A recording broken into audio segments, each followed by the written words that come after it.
Hey lighting fanatics, today I'm going to be showing you this Philips Earthlight Universal 20 watt self-ballasted CFL.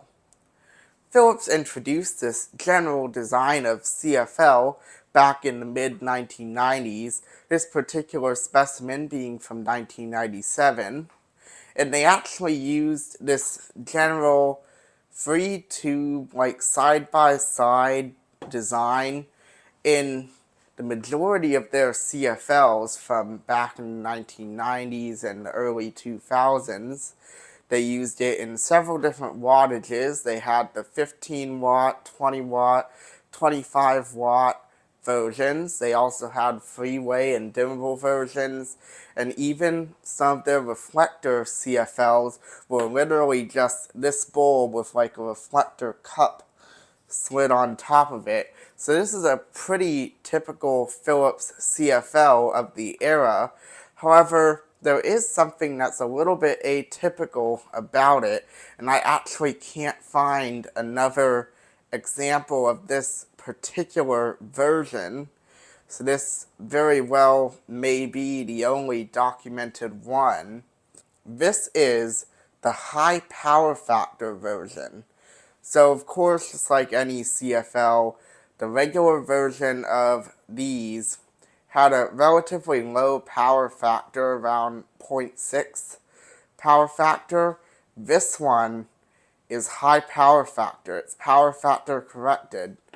This has a 0.95 power factor.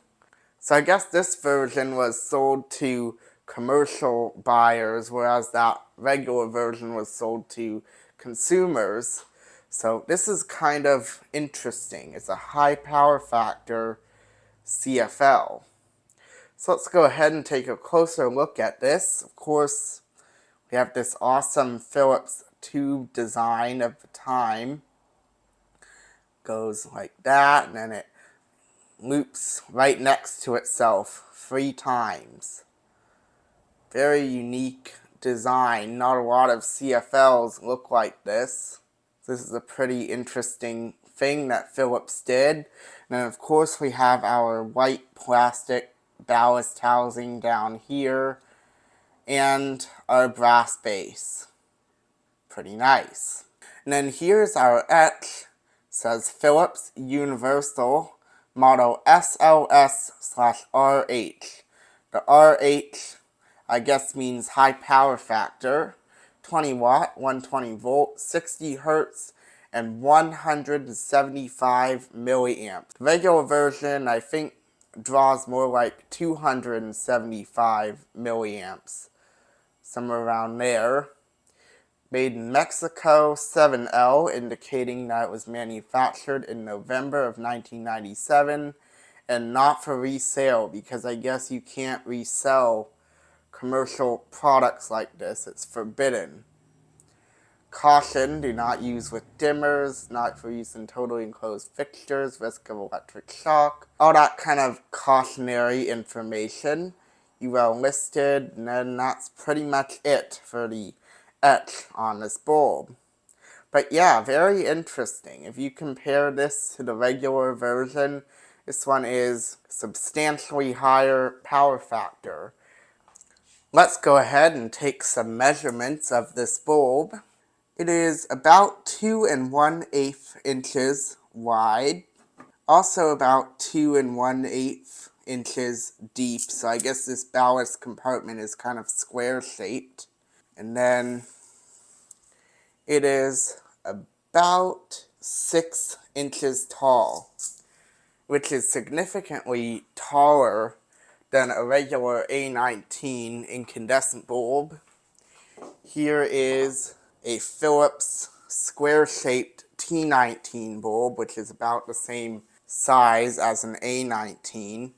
And you can see that the Philips Universal CFL is significantly taller than the T19, but it's actually pretty similar in width, so you probably won't have an issue fitting it in your fixture width-wise, but you might have a problem in things like lamps and stuff with the height of the bulb. depending on the size of your shade. However, in a freeway lamp, it shouldn't be that much of an issue because this is actually pretty much the same size as an A21 incandescent bulb, so you shouldn't have any problems in freeway lamps. Alright, let's go ahead and screw in our Philips Universal High Power Factor bulb. There we go. And then we'll go ahead and get the lights turned off here. Alright, let's go ahead and fire up this bulb in 3, 2, 1. We do have a nice delayed startup. I tend to think it's just a resonance start controlled by a PTC because it does start up instantly once it's warm. If it's a real program start ballast, it would start the same every time you turn it on. But there it is. Has a nice 2700K color temperature. Let's take a look at how bright it is. Seems to illuminate the area pretty good. And it does seem to be about equivalent to a 75 watt incandescent bulb in brightness, which is how it's advertised. This is the 20 watt version, equivalent to a 75 watt incandescent. It might be a little bit dimmer than it was when it was new because it has had some use on it, as you can tell by the blackening. Wow, the phosphor is quite grainy on this bulb. You may also notice some weird light distribution patterns on this bulb simply due to the fact that we have this big gaping hole in the middle of the tubes where not as much light is coming through. So that's just kind of a caveat of this particular bulb with this tube design, but I'm sure it'll look just fine in like a shaded fixture or something like that. Let's take a look at our light quality and CRI.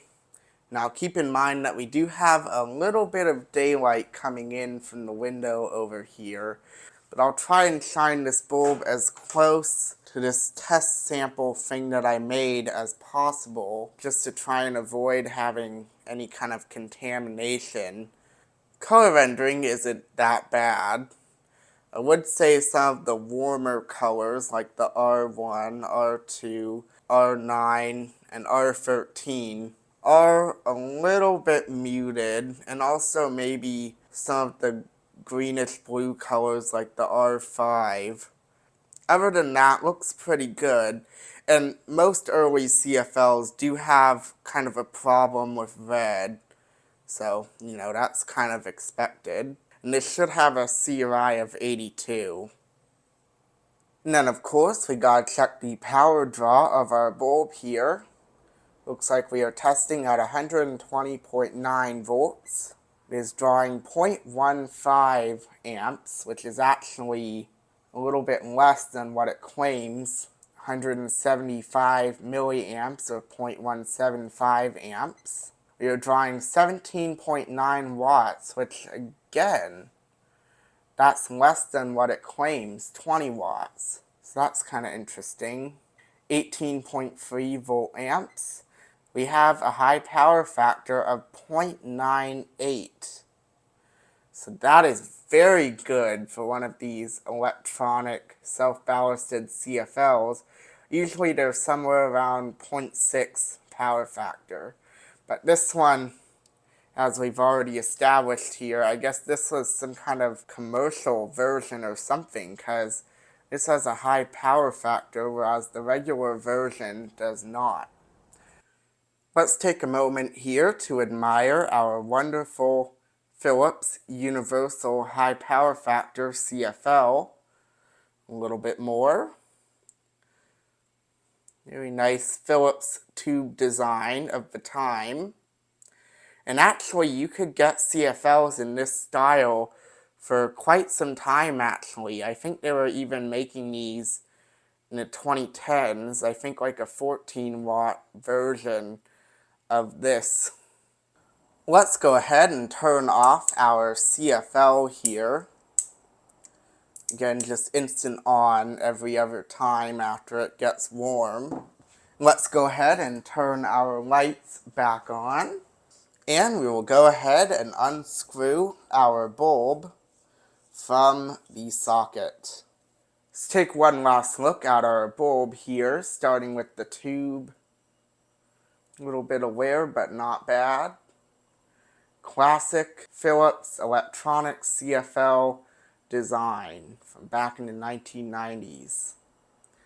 Here's our etch, of course, Philips Universal SLS-RH 20 watt high power factor version.